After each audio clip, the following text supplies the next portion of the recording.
जय हिंद and welcome to my YouTube channel tech Kalvi centre. आज हम लोग बात करेंगे एक नए टॉपिक के बारे में जिसका नाम है सहारा डिजर्ट। यहाँ पे मैं आप लोगों को बता दूँ कि एक्चुअली अगर हम देखें तो हमारी अर्थ के ऊपर अगर बात करें तो बहुत सारे डिफरेंट टाइप की साइट्स हैं। कहीं पे बहुत ज़्यादा रेनफॉल होती है तो कहीं पे आइस फॉल होती है, तो कहीं पे कुछ है तो कहीं कुछ है, कहीं पे क्या है पूरा का पूरा डिजर्ट ही है। तो यहाँ पे आज हम बात करने वाले हैं पूरे पूरे वर्ल्ड के सबसे बड़े डिजर्ट जिसका नाम है सहारा डिजर्ट। इस सहारा डिजर्ट के अंदर कौन कौन से रहस्य छुपे हुए हैं, इनसे रिलेटेड आश्चर्यजनक टॉपिक के अबाउट आज हम लोग डिस्कस करेंगे। तो आप लोग ध्यान से देखिएगा और समझिए, और आप लोग कमेंट करके ज़रूर मुझे बताइएगा कि इन फैक्ट में से कौन सा रहस्य आपको चौंकाने वाला था। तो सबसे पहले हम लोग शुरू करते हैं सहारा डिजर्ट के अबाउट। तो यहाँ पे बता दूँ आपको कि आखिर ये सहारा डिजर्ट हमको मिलेगा कहाँ पे। तो ये हमको मिलता है अफ्रीका कंटिनेंट के नॉर्दर्न साइड में, यानी अगर हम बात करें तो जो हमारा मेडिटेरियन ओशन है, सॉरी मेडिटेरियन सी है, मेडिटेरियन सी के जस्ट नीचे आपको जो एरिया है यानी कि अफ्रीका कंटिनेंट का जो नॉर्दर्न पार्ट है उसके अंदर हमको सहारा डिजर्ट मिलेगा। और यहाँ पे सहारा डिजर्ट का अगर हम बात करें तो इसका जो एक्सपेंशन है लगभग 4800 किलोमीटर के रेंज में है, और कई बार तो यहाँ का टेम्परेचर 50 डिग्री सेल्सियस से भी ज़्यादा चला जाता है। यानी आप समझ सकते हैं बहुत ज़्यादा यहाँ पे टेम्परेचर है। यहाँ पे रहना तो दूर, अगर यहाँ पे लोगों को कुछ मिनट के लिए खड़ा कर दिया जाए फिर भी लोगों के पसीने यहाँ पे छूट जाएंगे, उनकी हालत ख़राब हो जाएगी पूरी की पूरी। इसलिए ये बहुत ही मुश्किल है यहाँ पे सर्वाइव कर पाना। इसीलिए क्या होता है कि सहारा डिजर्ट के अंदर इन जनरल बहुत कोई भी अगर बात करें तो बहुत कम ही जीव यहाँ पे आपको देखने को मिलते हैं, क्योंकि वो लोग यहाँ पे सरवाइव नहीं कर पाते हैं। बट साथ ही साथ मैं आप लोगों को इनसे रिलेटेड कुछ और भी अगर फैक्ट की बात करें तो इसमें अब मैं आपको ये बताऊं कि यह जहाँ पे आज हम लोग एक सहारा डिजर्ट देख रहे हैं, सहारा डिजर्ट का नाम सुनते ही क्या होता है ना कि हमारे दिमाग के अंदर क्या होता है कि धूल भरी आंधी, बालू, सैंड, इस तरह की चीज़ें बनने लग जाती हैं तुरंत इमेज की सहारा डिजर्ट है तो वैसा ही होगा। बट एक्चुअली में अगर हम बात करें आज से लगभग 40 यानी कि कह सकते हैं कि 40 करोड़ साल पहले की अगर हम बात करें तो उस टाइम पे क्या है कि सहारा डिजर्ट जो है ये पूरी तरह से अमेजन फॉरेस्ट के जैसा था। यानी कि यहाँ पे भी खूब सारी हरियाली थी, जंगल थे, पहाड़, यहाँ पे एज वेल एज यहाँ पे जंगल थे, और एज वेल एज यहाँ पे वाटर की लेक थी। मतलब बहुत सारा अमाउंट में यहाँ पे पानी अवेलेबल था और सारी की सारी चीज़ें यहाँ पे देखने को मिलती थी just like as Amazon forest. लेकिन क्या हुआ कि और ये जो मैं अब बात बता रहा हूँ एक्चुअली इसको पता लगाया है एक एल्बर्ट फिलिप नाम के साइंटिस्ट हैं। उन्होंने इसके ऊपर काफ़ी रिसर्च करी, और उन्होंने रिसर्च के दौरान उन्होंने क्या पाया, उन्होंने देखा कि वहाँ पे डायनासोरस के उनको कंकाल मिले हैं, और एज वेल एज वहाँ पे एक लेडी और उसके 2 सन का भी कंकाल वहाँ पे इनको मिला हुआ है। तो इन सब की हेल्प से और काफ़ी स्टडी करने के बाद साइंटिस्टों ने ये माना है कि जहाँ पे आज सहारा डिजर्ट है यहाँ पे कभी न कभी अमेजन फॉरेस्ट के जैसा जंगल होता था। तो यहाँ पे कुछ इस तरह की बातें हैं, और ये लगभग जो हैपनिंग हुई है 40 करोड़ साल पहले की, मतलब 40 करोड़ साल पहले अगर हम चले जाएं किसी तरह अगर टाइम ट्रेवल करके तो हम पाएंगे कि सहारा डिजर्ट के प्लेस पे अमेजन फॉरेस्ट है। यानी वहाँ पे बहुत बड़े और बहुत घने जंगल हैं और डिफरेंट काइंड ऑफ एनिमल हमको वहाँ पे देखने को मिल जाएंगे।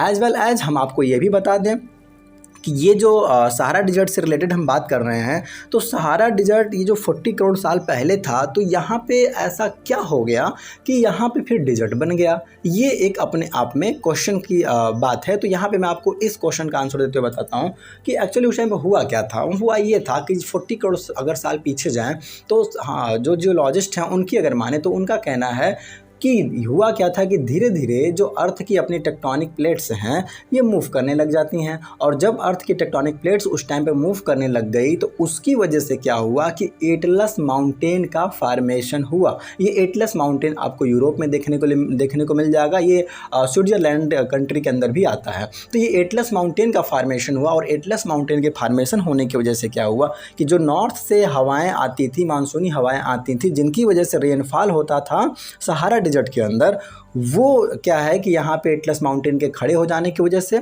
उसने नॉर्थ से आने वाली सारी मानसूनी हवाओं को रोक लिया, और इसका रिजल्ट ये हुआ कि अब सहारा डिजर्ट फॉर्म होना धीरे धीरे स्टार्ट हुआ। और आने वाले कुछ सालों में क्या हुआ कि पूरी तरह से सहारा डिजर्ट यहाँ पे फॉर्म हो गया।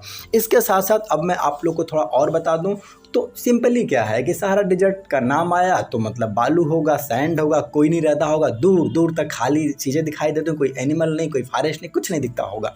लेकिन आप लोग को ये बता दूं कि सहारा डिजर्ट में भी कुछ जगहें ऐसी भी हैं जहां पर लेक यानी पानी की लेक भी हैं और साथ में वहां पे थोड़ी बहुत हरियाली भी हमको देखने को मिलती है। यानी अगर उस एरिया में अगर हम चले जाएं तो हमको ऐसा लगेगा कि हम सहारा डिजर्ट के अंदर हैं ही नहीं, क्योंकि वहाँ आपको different different kind of animals, lake, साथ में वाटर और वहाँ पे ग्रीनरीज यानी हरियाली भी आपको दिखाई देगी। और साथ ही साथ मैं आपको बताऊं तो यहाँ पे सहारा डिजर्ट के अंदर 2016 यानी 2016 के अंदर आयन सेफ्रा नाम का एक जगह है और वहाँ पे बहुत ज़बरदस्त बरसात भी हुई थी।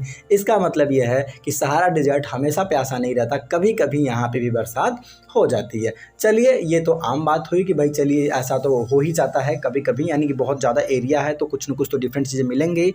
लेकिन मैं आप लोग को कुछ और यूनिक बातें बताता हूँ सहारा डिजर्ट के बारे में। तो अब आप लोग को लगता हो भाई सहारा डिजर्ट जहाँ पे टेम्परेचर 50 डिग्री सेल्सियस, तो वहाँ पे क्या है कि कई बार आइस फॉलिंग भी देखी गई है। यानी सहारा डिजर्ट के अंदर आपको आइस भी देखने को मिल जाएगा, आपको आइस की ठंडक भी महसूस हो जाएगी। और ये जो सहारा डिजर्ट की अगर हम बात कर रहे हैं तो इसके अंदर आइस फॉल जो होता है इतना हो जाता है कि लगभग आइस कह सकते हैं पतली सी चादर पूरी फैल जाती है सैंड के ऊपर, जैसा कि आप लोग वीडियोज में देख पा रहे होंगे। एज वेल एज यहाँ पे हम बात करते हैं तो यहाँ पे सहारा डिजर्ट के अंदर एक लगभग 50 किलोमीटर के डायमीटर का कह सकते हैं एक सहारा की आँख भी है, जिसको कि ऊपर से देखने पर मतलब कह सकते हैं कि सैंड से बना हुआ एक स्ट्रक्चर है, जिसको कि साइंटिस्टों का मानना है कि ये तो नेचर ने तो नहीं बनाया है, मैन मेड ही है। लेकिन उनका साथ में ये भी मानना है कि जो करंट में हमारा अवेलेबल ह्यूमन है उसके पास ऐसी कोई टेक्नोलॉजी नहीं है जो कि इस आई को बना पाए। सो इसको माना जा रहा है किसी मॉडर्न सोसाइटी ने, किसी मॉडर्न सिविलाइजेशन ने ही इस आई को बनाया होगा।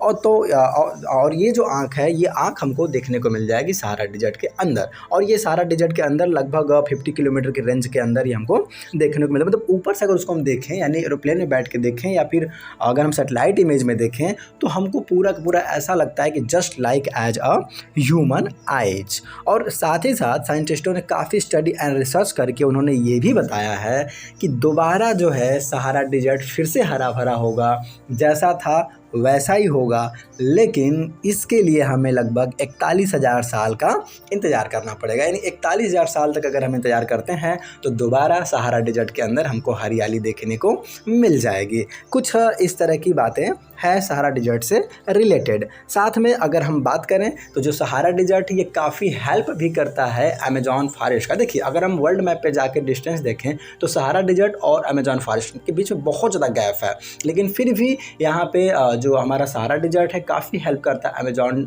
फॉरेस्ट के लिए। वो इसलिए करता है क्योंकि देखिए यहाँ पे बहुत जो तेज़ चलने वाली जो हवाएं होती हैं वो अपने साथ बहुत सारे मिनरल्स, पोषक तत्व ये सब उड़ा करके ले जाती हैं और वहाँ पे ले जा करके फीड करती हैं अमेजॉन फॉरेस्ट के अंदर वहाँ पे जो भी एनिमल्स, जो भी लिविंग ऑर्गेनिजम्स रहते हैं उनके लिए।